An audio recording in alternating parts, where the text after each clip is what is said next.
आगा के अवां खे गॾा मां मलीर मेमण दरसाणो छनो वेझो कार जो टक लॻण सबबि नींगरी फोती वई आहे।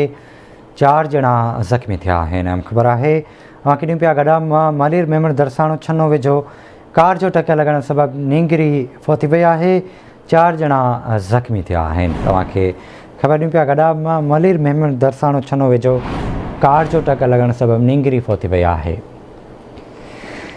अहम ख़बर आहे तव्हांखे ॾियूं पिया गॾा मां मलीर वेझो हादसो पेश आयो आहे। दरसाणो छनो वेझो कार जो टक लॻण सबबि नींगरी फोती वई आहे। तफ़सील वठंदासीं गॾा मां मंज़ूर सोलंगी खां। मंज़ूर आगाह कजो। जी जेको आहे मेमण ॻोठ वेझो दरसाणो छनो में तेज़ रफ़्तार कार हुई जेकी ड्राइवर जे कंट्रोल खां निकिरी वई। जेको आहे शागिर्द हुया नंढी उमिरि जा आसिया धी दाऊद उबैदुल्ला साजिया हालिया ऐं परवाना खे गाॾी हिट कयो, जंहिंमें आसिया धी दाऊद फोत थी वई। बाक़ी 4 जेके ॿार आहिनि उहे ज़ख़्मी थिया ऐं ड्राइवर जेको आहे उहो बि फरार थी चुको आहे।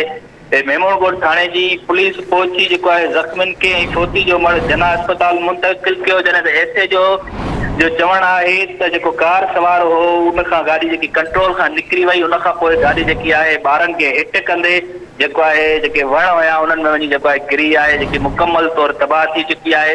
जॾहिं त ड्राइवर ऐं जेको उन सां गॾु 2 ॿिया जेके नौजवान हुया जेके शागिर्द ॿुधाया वञनि था क़ाइदे आज़म पब्लिक स्कूल जा, जेके मौक़े तां फरार थी विया आहिनि। उन्हनि जी ॻोल्हा बि जारी आहे ऐं सॼे मामले खे ॾिसी रहिया आहिनि। ठीक आहे मंज़ूर, वॾी महिरबानी अवां जी तफ़सील खां आगाह करण।